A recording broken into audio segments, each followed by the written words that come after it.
Ekizireho bwa nyuma y'abeebembezi ba district y'Isingiro kutandika kurambura emirimo kukorwa ekitongore kya Dr. Deep bitwubakira y'ishomero rya Rwamurunga Community Secondary School bashangire contractor karanaga hata kariherize kandi sente nyingi zo gukora umurimo ogu zikaba zamuhirwe.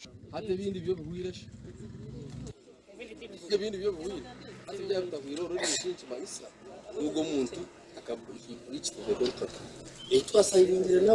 Inginiya kurevuze emirimo ya Dr. Deep mu district y'Isingiro agizire contractor akashaba ngo bamwongezeyo obwire kandi babumwongera bitu nabwo umurimo taragumazire.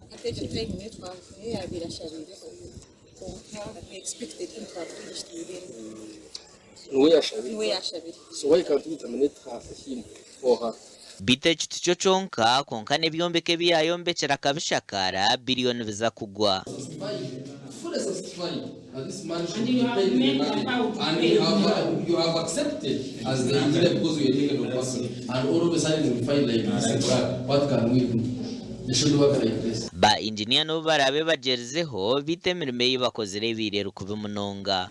So twasikinga engineer owa Dr. Deep na n'omuntu wa district nangwa n'owojokire contractor aze ha police bakore statement then ebindi tuzakwani kunjera mu parapati nyenda kumanyisa abakozi ba government uburyo mwe natekwa akora umurimo gwe kandi kushira kuzo mushode waka nintekateka ngo byo mwe tunaze kubigumisiriza. Gasha kwa Ruth Nwamanya.